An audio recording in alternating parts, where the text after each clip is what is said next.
Buenos días, hermanos, que el Señor los bendiga. Amén. Saludamos también a nuestros hermanos de Tingui, San Fernando, que el Señor los bendiga. Están hoy día conectados con nosotros.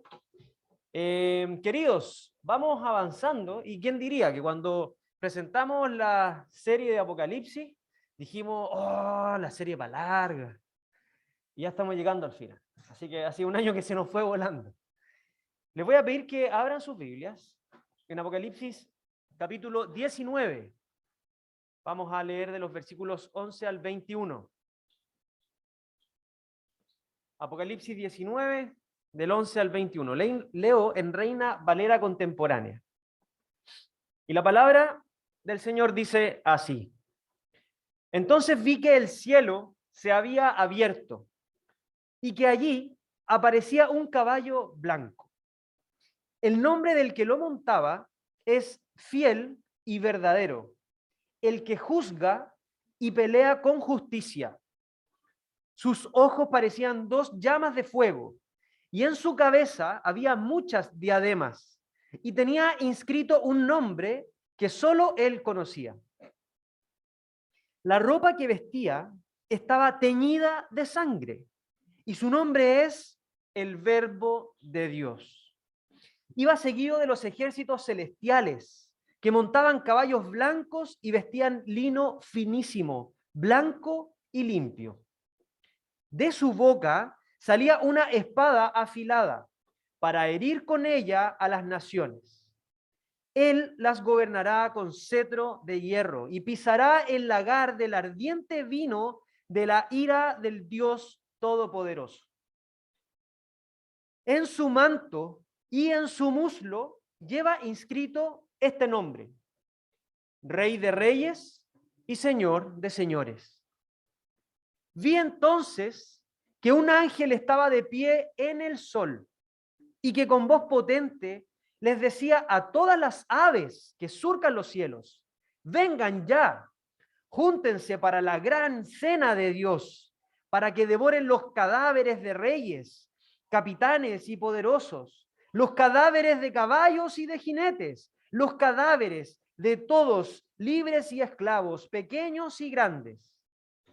Vi entonces que la bestia y los reyes de la tierra y sus ejércitos se reunían para luchar contra el que montaba el caballo y contra su ejército.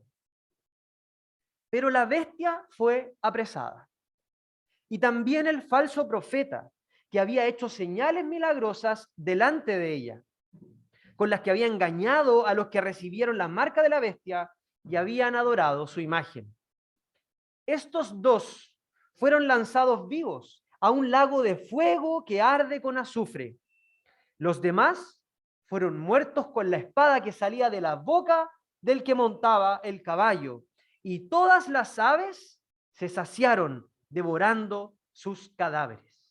Oremos. Señor, te damos gracias por esta tu palabra.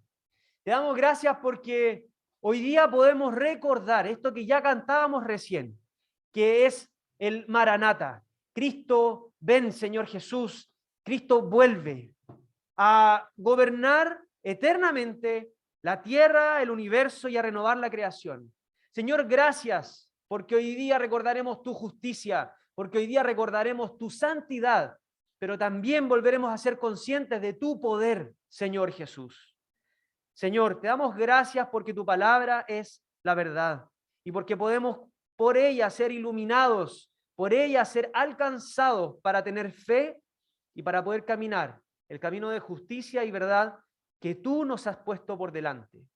Te adoramos, Señor Jesús. Bendecimos tu nombre, oh buen Padre. Y te damos gracias, Espíritu Santo de Dios, porque sabemos que tú nos guías a la verdad, que es tu palabra, que eres tú, Señor Jesús.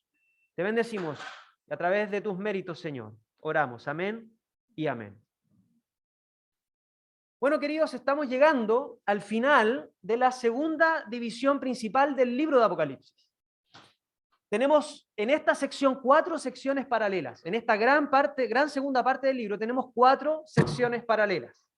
Y esta división, esta segunda gran división va del capítulo 12 al 22. Bueno, ¿se acuerdan que en octubre a mí me tocó justamente abrir esta segunda sección del libro con la mujer, el niño y el dragón? Y recordábamos desde esa fecha lo que había sido el nacimiento de Jesús, que acabamos de conmemorar este fin de semana. Y hoy estamos aproximándonos al cierre, al fin de esta segunda parte y al fin del libro también, en que vamos a ver que este niño ahora es un rey de reyes, es el rey de reyes y el señor de señores, que viene por segunda vez a juzgar con justicia. Y digamos, con una escena bien gore, ¿ah? Como de cine así de Tarantino, o peor, una cuestión dantesca. Imagínense lo que veíamos recién de las aves, vamos a entrar en ello, pero es una escena en la que vemos a Cristo reinando y ejecutando toda la justicia con todo el poder que él tiene. Bueno, los personajes principales que surgen en esta sección en oposición a Cristo y a su iglesia, ya los hemos visto desde los capítulos, o los vimos desde el capítulo 12 y hasta el 14, ¿sí? Que eran el dragón, la bestia que sube del mar, que es el anticristo, la bestia que sube de la tierra, que es el falso profeta, Babilonia y todos los hombres que tienen también la marca de la bestia. Y las visiones que van del capítulo 15 al 22 nos muestran lo que ocurre finalmente con cada una de estas fuerzas anticristianas. Y eso es lo que hemos estado viendo. Vimos respecto a los que tienen la marca de la bestia, que era lo que les iba a ocurrir cuando pasamos por el capítulo 15 y 16. ¿Qué le iba a pasar a Babilonia, la ramera y a las dos bestias? Desde el 17 y hasta ahora, en el 19.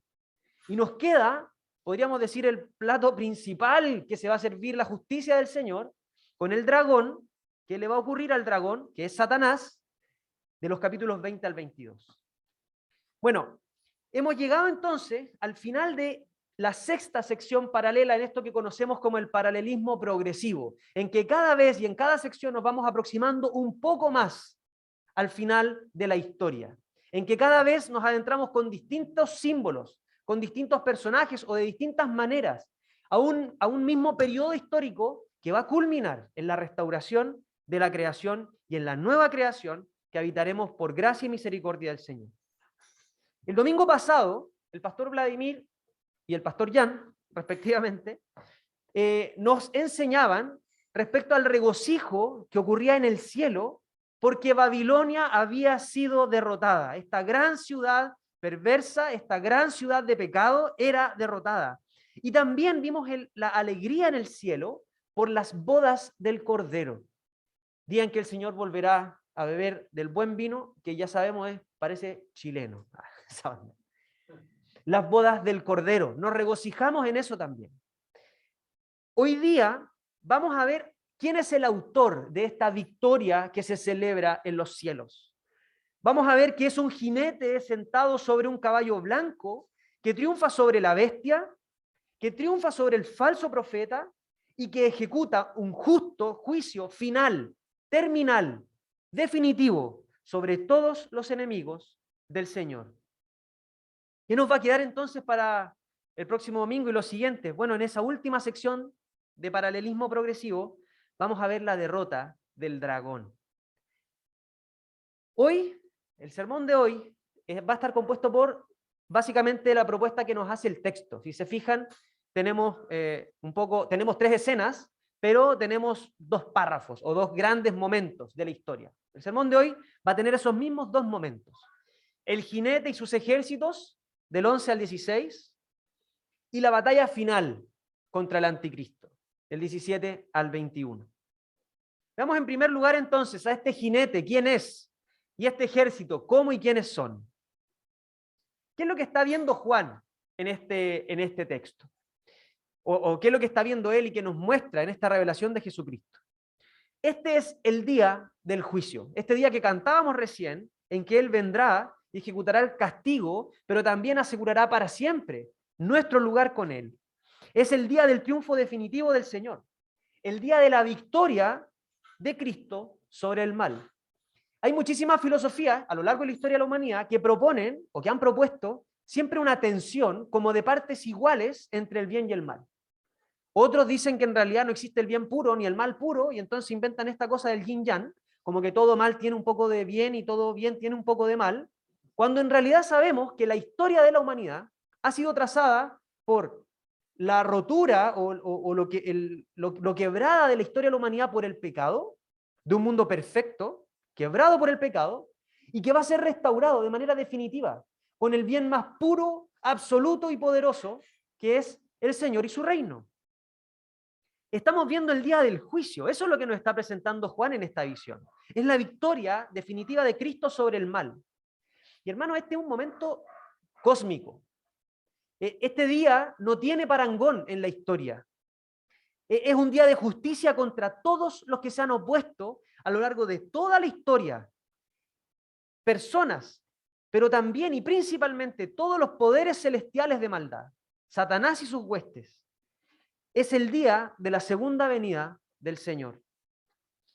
A veces damos por sentado, tal vez porque lo cantamos habitualmente, damos por sentada el regreso del Señor, como que fuera algo muy natural, muy obvio, pero haga la prueba de hablar de esto con sus amigos, colegas no creyentes.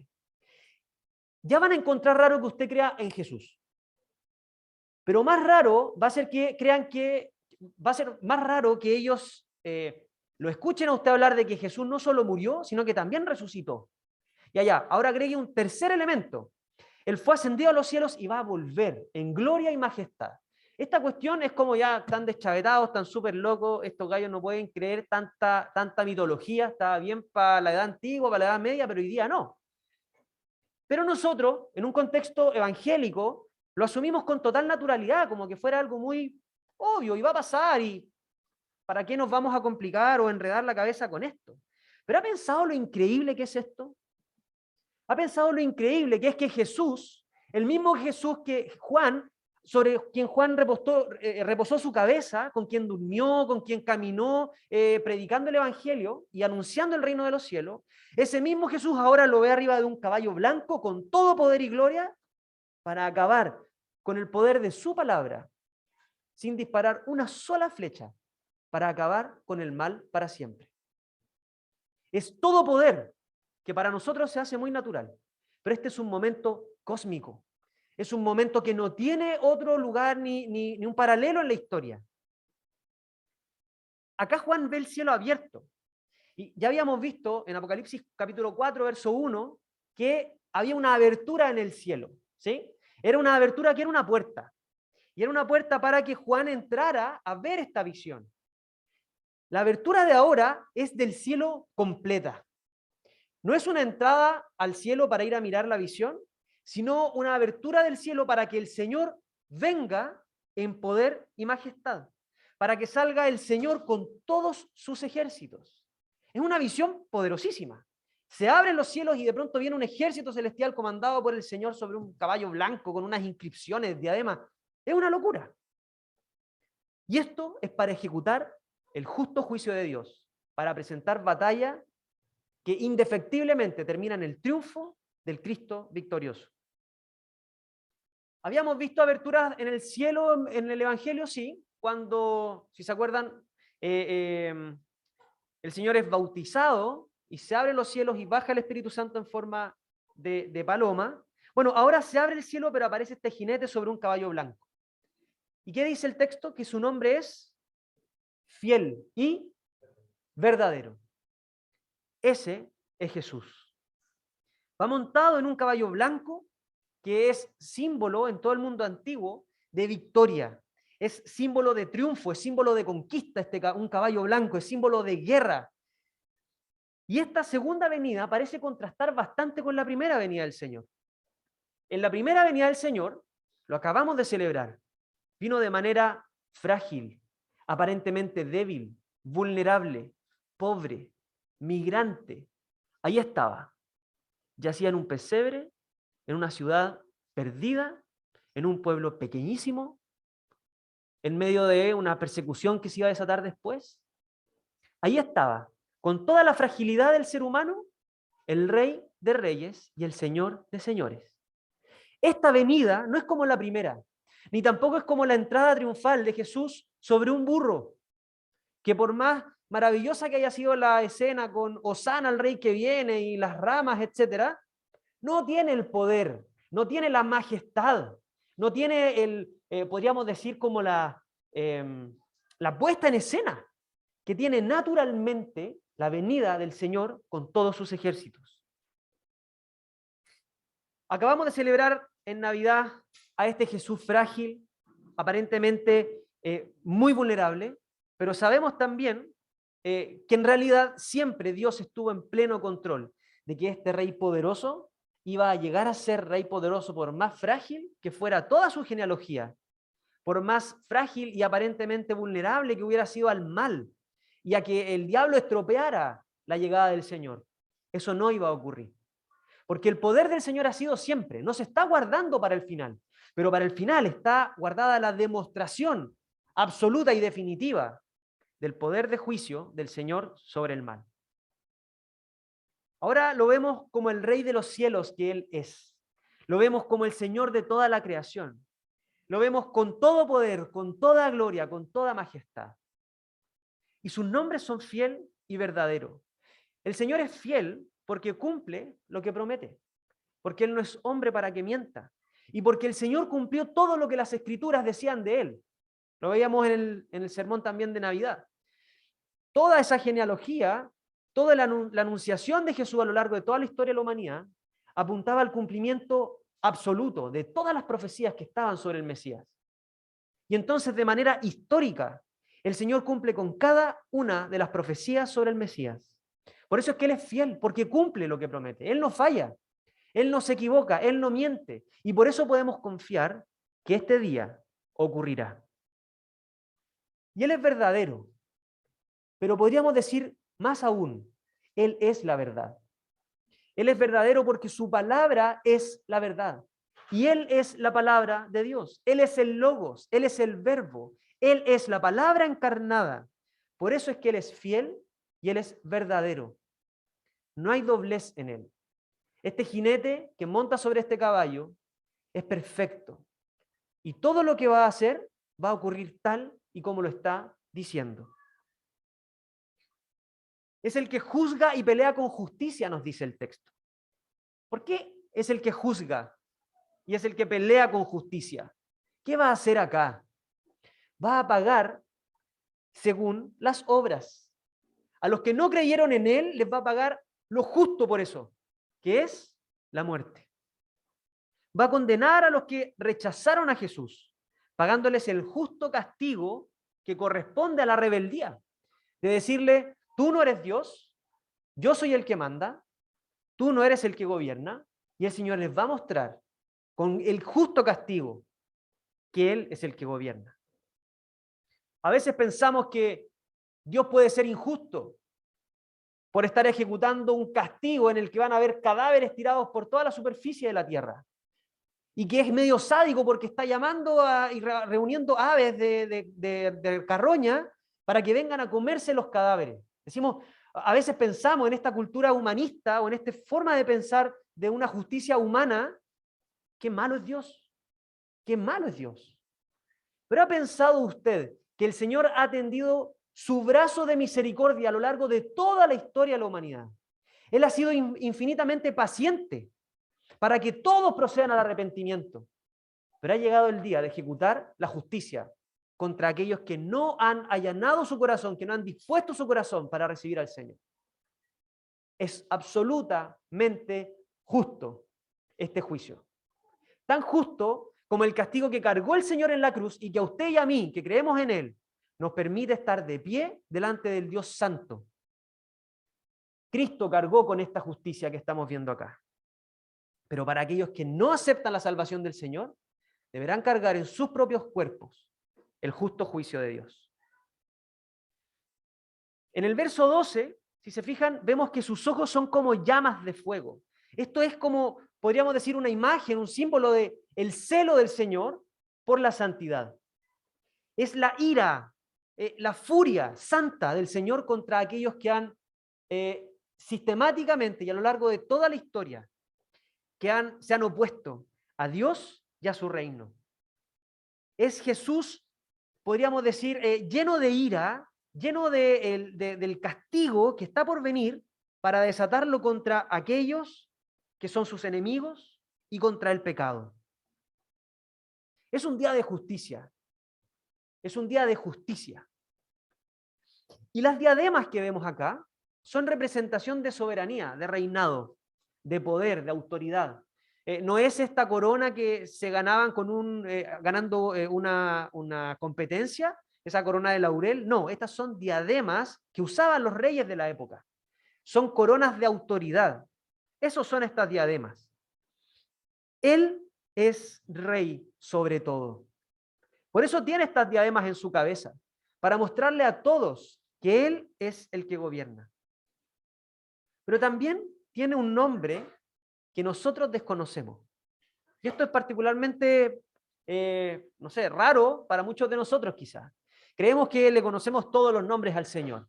Los nombres que le fueron dados antes de encarnarse, los nombres que le son dados después mientras Él vive entre nosotros, los nombres que recibe también una vez que está a la diestra del Padre. Pero dice el texto que hay un nombre que desconocemos. Conocemos muchos nombres como Jesús, el Salvador, Cristo, el Rey ungido, el Mesías, el admirable, el consejero, el príncipe de paz, que es el Hijo de David, que es el Hijo de Dios, que es la estrella de la mañana, etcétera, etcétera. Pero hay un nombre que solo conoceremos cuando estemos con Él y que todavía no nos ha sido revelado. Y este jinete, poderosísimo sobre un caballo blanco, tiene sus ropas como. ¿Cómo dice el texto? Mira el verso 13.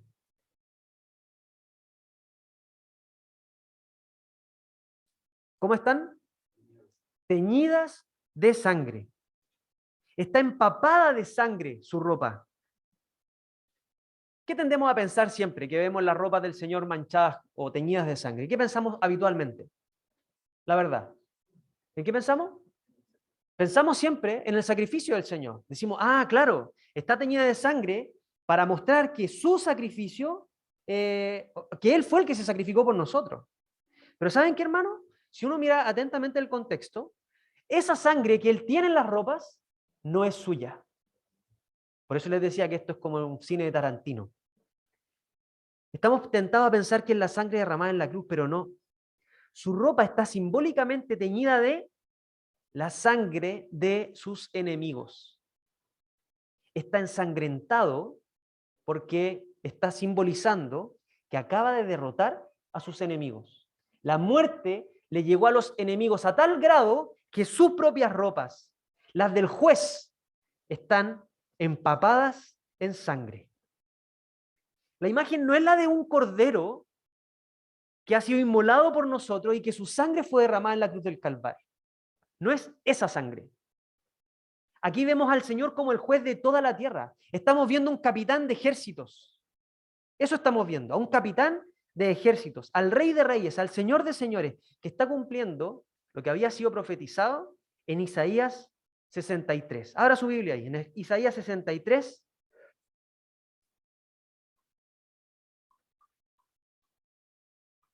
Del 1 al 6. Isaías 63. ¿Quién es este que viene de Edom? ¿Quién viene de Bosra vestido de rojo? ¿Quién es el que marcha con gran poder, envuelto en tan hermoso vestido? Soy yo, el que habla con justicia, el que es grande para salvar. ¿Y cómo es que tu vestido es rojo? A juzgar por tus ropas, pareciera que estuviste pisando uvas en un lagar. El lagar es ese lugar donde se pisan las uvas justamente para hacer el vino, que también es símbolo de juicio. Verso 3, yo solo he pisado las uvas del lagar. De los pueblos, ninguno estaba conmigo. En mi enojo aplasté esas uvas, en mi furor las pisoteé, y su sangre me salpicó la ropa, y me manché mis vestiduras. Y es que solo pienso en el día de la venganza. Ha llegado el año de mi redención. Miré y no había quien me ayudara. Me sorprendió no contar con ningún apoyo. Fue mi brazo el que me dio la victoria. Fue mi enojo lo que me sostuvo. En mi enojo aplasté a los pueblos. Los embriagué con mi furor y derramé su sangre por el suelo. Dígame si no es la escena de un héroe.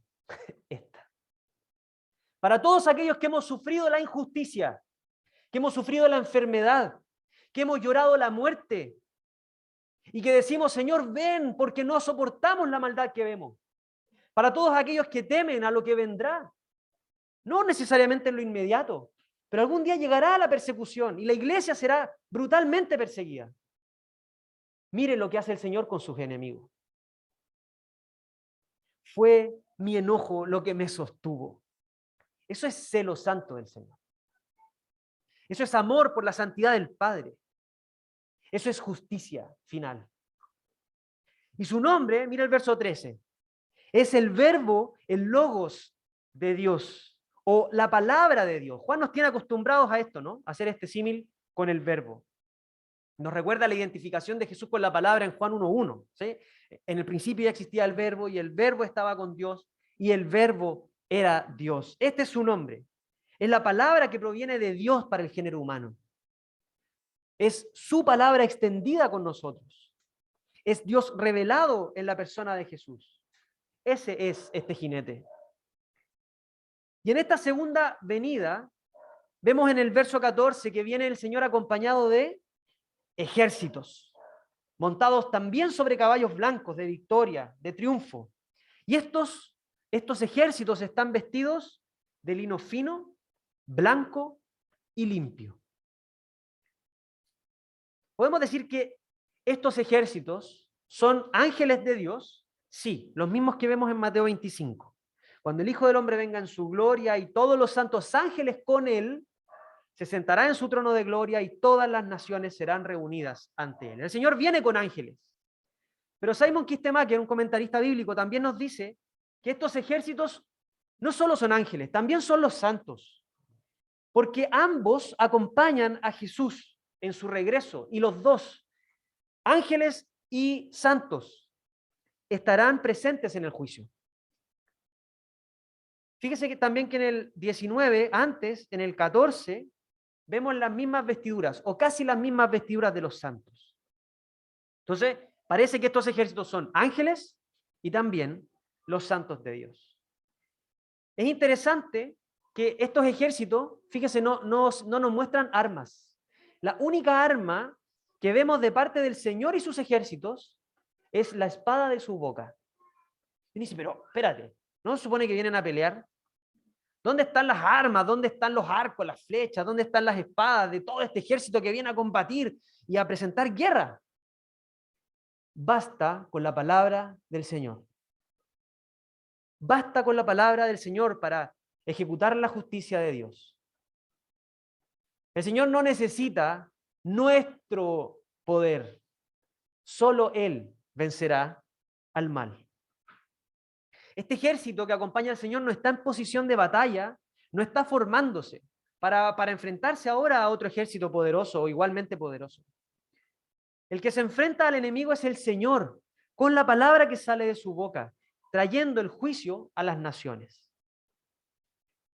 Hendrickson, también comentarista bíblico, nos plantea sobre esto lo siguiente. Esta espada no es la dulce historia del Evangelio, que es la que tú y yo predicamos hoy día. Es símbolo de destrucción esta palabra.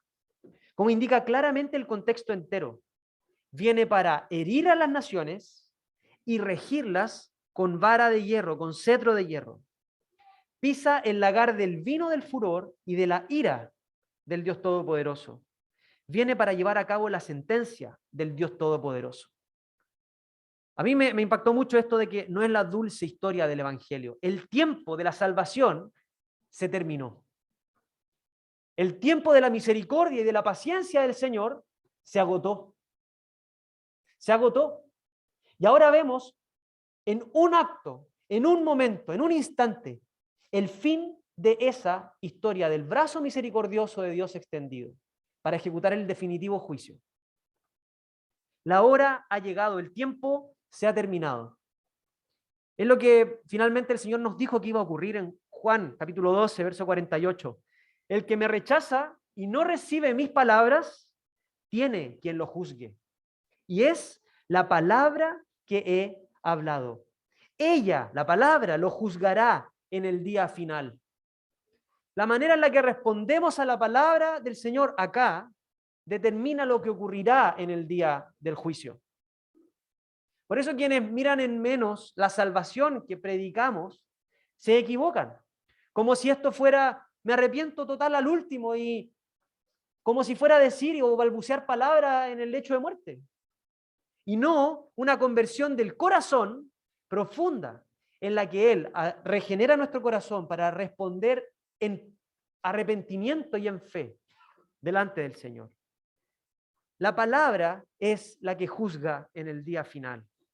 El lagar y el vino son sus enemigos que han derramado antes la sangre de los santos, pero ahora a ellos les toca tragar el vino de la furia de Dios. ¿Qué pavor debiera despertar esto en la humanidad entera? Saber que un día tendrá que tragarse su propio vino de juicio, de la furia de Dios por haber rechazado al Salvador. Es como en Navidad, ¿no? Es imposible no hacer el símil con esta fecha que acabamos de pasar, en que nuestro mundo prefiere olvidar el verdadero sentido de la Navidad, como si fuera compartir en familia. Cuestión que es maravillosa y es un regalo del Señor, pero ese no es el sentido de la Navidad. Como si fuera recordar los momentos lindos o abrirse con esperanza al futuro. ¿Esperanza en qué? Más bien, ¿esperanza en quién? El día del juicio llegará y tendrá este mundo, y quienes rechazan al Señor tendrán que tragarse el juicio y la furia del Señor. Y no estamos acostumbrados a hablar de infierno ni de juicio, porque estamos en tiempos de misericordia. Su brazo todavía está extendido. ¿Y qué debiera hacer esto con nosotros? Por una parte, desear con Él el día final de juicio. Pero por otra, desear con Él el día presente de misericordia y paciencia con los que todavía no creen. Deseamos ambas cosas. Es el mismo Señor el que pisa el lagar, el que está aplastando las uvas con su furia. Por eso sus ropas están empapadas y manchadas en la sangre de los enemigos de Dios. Es el día en que todos van a reconocer, en que toda rodilla se doblará, toda lengua confesará que Él es el Señor. No hay salvación ya, se terminó la paciencia, solo queda el juicio. La oportunidad de recibir la gracia del Señor es hoy. La oportunidad de recibir la gracia inmerecida del Señor para salvarnos de nuestros pecados es hoy. Y estamos como iglesia llamados a hacer también su misión con Él. Y finalmente, mira el verso 16. Vemos la inscripción en el muslo y en el manto del Señor, que dice Rey de Reyes y Señor de Señores. Es como decir, el Rey más grande, el Rey más poderoso, el Señor más grande, el Señor sobre todos, el más sublime de todos los reyes que ha existido, el más alto, el más exaltado, el más majestuoso, el más poderoso, la autoridad más alta de todas. Ese es el Señor. El muslo, de alguna manera, representa poder, representa fuerza, ¿sí? Y el manto, a su vez, representa majestad real. En ambos, el Señor tiene inscrita este nombre, Rey de Reyes, Señor de Señores. El Señor se ha revelado tal como es. No es que cuando Él se mostró en ese pequeño niño y frágil en un pesebre no era así. Él fue así cuando se encarnó. Pero hoy Él reina a la diestra del Dios Todopoderoso. Y Él ejecutará con justicia el juicio que Él puede hacer, que Él puede ejecutar, porque tiene el poder. Porque es el Rey de Reyes, porque es el Señor sobre todo. Sopesemos correctamente, hermanos, quién es Jesús. A veces nos aclimatamos al discurso de la cultura sobre Jesús, como que es un hippie buena onda, como que fue el primer comunista, o cualquier cosa. Pero Él es el Rey de Reyes y el Señor de Señores. No es menos que eso, ni puede ser más que eso, porque ya es el Rey de Reyes, lo más alto, lo más grande. A veces creemos, como la cultura, que todavía Él es frágil, o que es un Jesús escuálido y moribundo crucificado, o que es un Jesús súper sensible, como que sería incapaz de matar una mosca. Sus ropas están empapadas de sangre en esta escena. No porque Él sea malvado, sino porque es justo, porque tiene sed de ejecutar la justicia. Sí, es el Cordero, es el niño, es el Nazareno. Es humilde, es frágil, se le acercaban los niños, las prostitutas confiaban en su testimonio y podían acercarse a confesar pecados con él. Es decir, es amoroso, pero también es el único que ejecuta y que puede ejecutar este juicio, el castigo definitivo contra todos los enemigos de Dios. ¿Qué tan consciente eres tú, soy yo, del poder del Señor? ¿De su sitial a la diestra del Padre? ¿De su majestad hoy? ¿Y de cómo la mostrará el día final? ¿Qué tan conscientes somos de que Él hará la guerra? De que vencerá al mal, a todo el mal. Porque eso ya ocurrió adelantadamente en la cruz del Calvario, cuando hizo pasar delante de Él a todos sus enemigos como unos derrotados. Justo hoy día estábamos haciendo zapping en la radio, camino para acá, y sonó una canción súper linda de Marcos Vidal. La canción se llama Nació. Y dice, escucha en esta hora la eterna verdad, que el niño de Belén un día va a regresar, y en gloria, en poder, él juzgará tanta maldad, marcando frontera final. Y todo el universo le podrá contemplar, y toda obra oculta a la luz nacerá. Su iglesia marchará con él a un nuevo lugar, un hogar, un dulce hogar que él prepara ya. Este es nuestro Señor, que viene por su iglesia, que ejecutará el juicio y que nos permitirá gozar del hogar que no es este, que es el hogar perfecto con el Señor, que es el hogar donde disfrutaremos de Él eternamente, donde no habrá llanto, tristeza, dolor ni muerte. Veamos cómo termina esta historia, cómo termina esta batalla final. La batalla final contra el anticristo, que es la segunda parte de este sermón, versos 17 al 21. Esta es la batalla en la que el mal es derrotado y la bestia y el falso profeta son finalmente confinados, apresados y echados vivos al lago de fuego y azufre. Cristo no lucha aquí, ya lo vimos, con armas de guerra. Él lucha sin estas armas contra los agentes de Satanás, el anticristo y el falso profeta, y también contra sus seguidores, todos los que se habían dejado marcar por la bestia. Los santos, ¿cuál es su rol aquí, en esta batalla final? ¿Hay algo que haga el ejército que acompañaba al Señor acá? Tomamos palco y vemos su poder. No combatimos. A veces pensamos en el Armagedón, que es este día. Pensamos como que fuera una guerra de iguales, algo parecido al Señor de los Anillos. Como, hoy, ¿qué irá a pasar? O ya, sí, igual va a ganar, pero habrán bajas de lado y lado. Al Señor capaz que le entierren alguna espada y chuda, ahí va a estar clímax. No, hermano, no hay ni una flecha disparada en esto. Porque basta el poder de su palabra.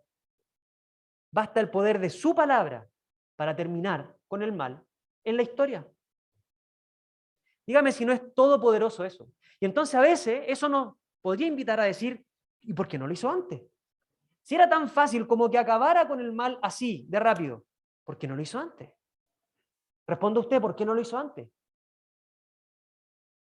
Porque el Señor es paciente y misericordioso y está reuniendo de toda la historia y de todos los rincones a su pueblo. Pero una vez que los haya reunido, este día llegará. Los santos no participan en esta batalla. ¿Y dónde entonces está la batalla? Mira el verso 17 y 18. Vemos a un ángel que está parado sobre el sol. No sé cómo lo vamos a ver, porque no podemos mirar al sol. Tampoco creo que justo todos tengamos lentes de eclipse a mano, como a mirar al ángel. Pero la visión es esta. Habrá un ángel parado sobre el sol y que va a estar reuniendo o llamando, invitando a las aves de rapiña. Y les dice, vengan de todos los rincones del mundo, vengan los pájaros que les gusta comer cadáveres. Vamos a ver aguiluchos, ¿ah? Todas estas aves carroñeras reuniéndose. ¿Para qué? Para la gran cena de Dios. A veces pensamos que todas las cenas que el Señor va a ofrecer van a ser cenas bellísimas, ¿ah? Como las que espero hayan todos disfrutado en Navidad. Bonitas, con todo bien decorado. ¿Sabes cuál es esta cena? Cadáveres de los enemigos de Dios. Esta es llamada la gran cena de Dios porque es el gran juicio. Van a ser los cadáveres de reyes, de poderosos, de capitanes, de caballos, de jinetes, de los esclavos, de los libres, de los de antes, de pequeños, de grandes. Es como un spoiler lo que estamos viendo en esta sección, del 17 al 18. Esto va a ocurrir. En un momento, la tierra va a quedar cubierta de cadáveres siendo devorados por aves de rapiña. Está por ocurrir esta inmensa matanza. Es una destrucción de los enemigos de Dios, que es la batalla del Armagedón. Que ya les decía, siempre pensamos que es como una lucha de iguales, como una batalla de iguales, que van a haber bajas en ambas partes, pero no. No hay resistencia suficiente alguna para el poder de este Rey de Reyes, de este que es el Señor de Señores. Es una enorme matanza. Y fíjense que aquí la visión que tiene Juan no se detiene en cómo ocurre la batalla. La visión que tiene Juan acá es el resultado.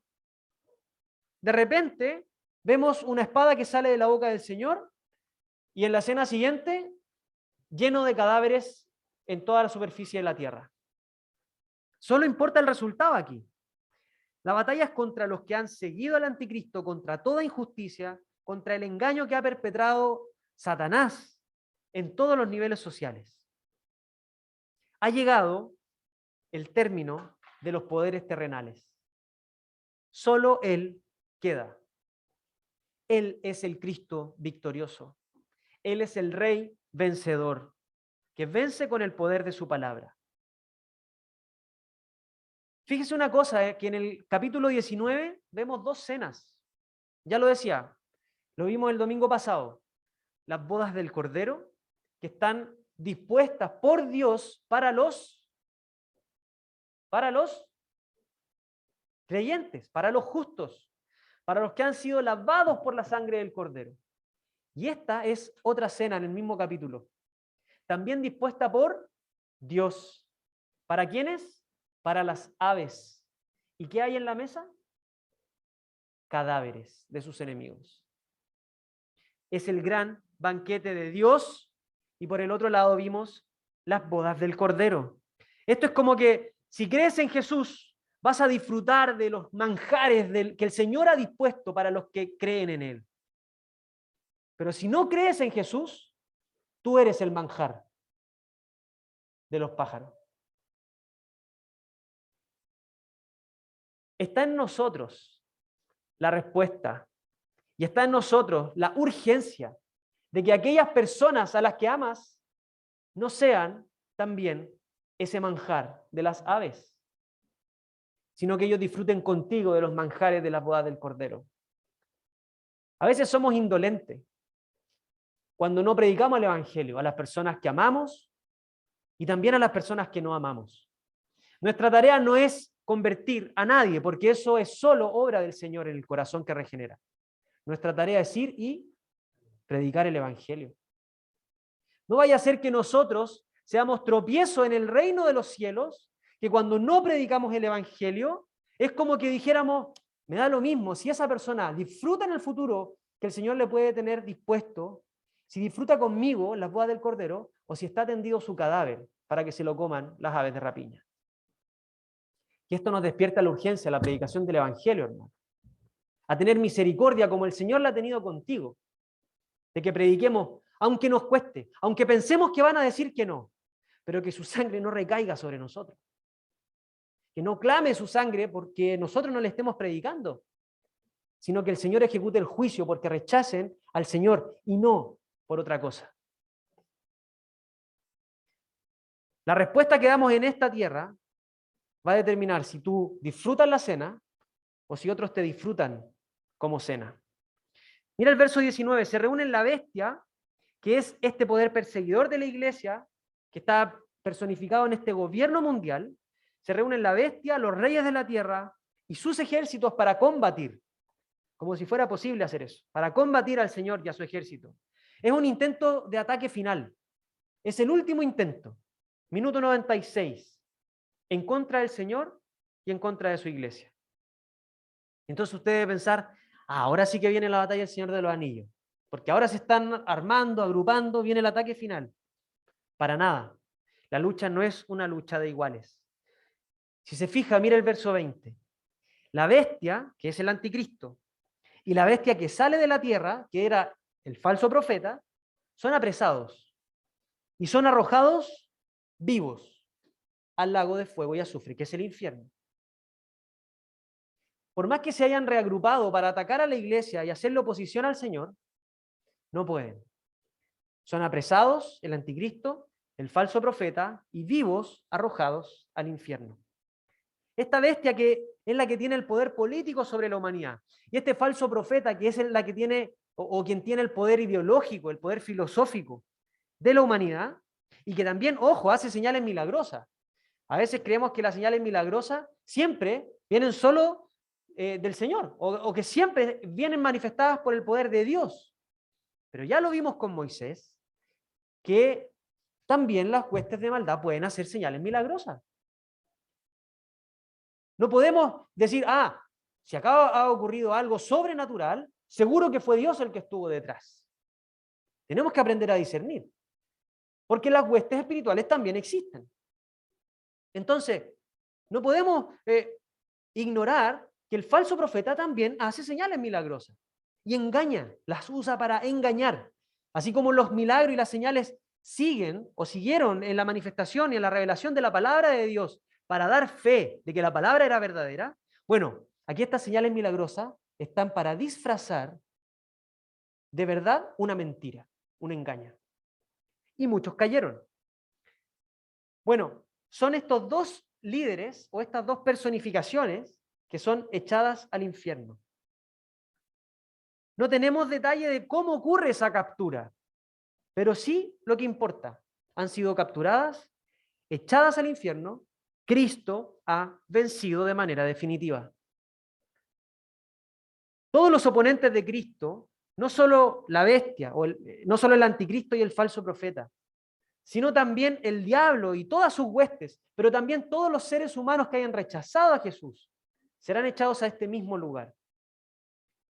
Simon Kistemaker sobre esto comenta a propósito de que muchas veces la humanidad prefiere pensar, incluso en el mundo cristiano, que la vida termina aquí, que la vida es una sola, y que aquí morimos y que no hay vida después de la muerte. Bueno, puede haber vida para aquellos que creen, pero una segunda muerte que es eterna para los que no creen. Kistemaker comenta, este lago es una amplia zona de fuego que arde sin cesar, con un olor nauseabundo de azufre, que es como el huevo podrido. La imposibilidad de salir jamás de este lago ardiente es en sí misma evidente, y el dolor y el horror sempiternos son la suerte de los que están confinados al infierno. No hay indicios en ninguna parte de Apocalipsis de que los malvados sean aniquilados, es decir, que sean terminados y que desaparezcan. No hay ninguna señal de que los malvados sean aniquilados después de haber cumplido con un tiempo de castigo. El castigo es eterno. ¿Y qué ocurre con los seguidores de la bestia y con el falso profeta? Y con esto terminamos. Verso 21. Fueron matados, fueron destruidos por el poder de la palabra del Señor. Es la palabra del Señor la que dio testimonio contra ellos. Ellos son los que terminan muertos y cuyos cuerpos terminan siendo la comida de las aves, tal como lo había anunciado este ángel parado sobre el sol. En la segunda venida de Cristo, hermanos, la persecución de Satanás contra la iglesia y su poder para engañar a la humanidad terminan de manera definitiva. No hay más engaño, no hay más muerte, se acabó. El Cristo, que celebramos recién como un niño, es ahora el Rey eterno. Y no hay vuelta atrás. Y no hay vuelta atrás. Toda la influencia de Satanás se termina. Toda la acción del mal se acaba de manera definitiva. Ha llegado el término de la muerte, el fin del dolor, el fin de la enfermedad, el fin de la apostasía, el fin de la violencia. Se acabó. Cristo, el jinete montado sobre este caballo blanco victorioso, ha triunfado de manera definitiva. para reflexionar, para recapitular. Alabemos y agradezcamos a Dios, porque Él mismo, que es Jesús, ese mismo Jesús que caminó entre los hombres y a quien se le acercaban los niños, como comentaba, Él mismo que celebramos recién en Navidad, va a volver triunfante, como el Rey de Reyes y el Señor de Señores que es. Va a volver victorioso sobre un caballo a ejecutar justicia de manera definitiva, total, final. Alabemos al Señor porque la injusticia, porque el llanto, porque el dolor, porque la enfermedad, porque la maldad tienen sus días contados. Alabémoslo porque Él volverá y triunfará, porque es fiel y verdadero, porque Él es el poder de la palabra de Dios. Arrepintámonos también delante del Señor, porque muchas veces hemos subestimado su naturaleza, hemos subestimado su poder, hemos subestimado su lugar en el universo. A veces creemos que era solo un hombre como nosotros y actuamos en consonancia con esa mentira. A veces creemos que era un hippie, como decía, etc. Cuando en realidad Él es el Dios hombre, que reina a la diestra del Padre. Jesús no es un Jesús de bolsillo, no es un Dios que cabe en tu bolsillo y en tus expectativas. Él es el Rey de Reyes y el Señor de Señores. No olvidemos que la decisión que tomamos en este lado de la historia, en este lado de la película, determina si aceptamos, si aceptamos o no al Señor, va a determinar si vas a disfrutar de la cena o si vas a hacer la cena. Que eso, hermanos, que nuestra respuesta en fe o en incredulidad nos mueva en realidad, nuestra respuesta en fe, a ir por los que todavía no conocen al Señor. Que esto nos impulse a la misión con un sentido de urgencia, para que no recaiga en nuestros hombros culpa alguna, porque otros sean devorados por las aves de rapiña. Oremos. Te damos gracias, Señor, porque tu palabra es la verdad. Te damos gracias.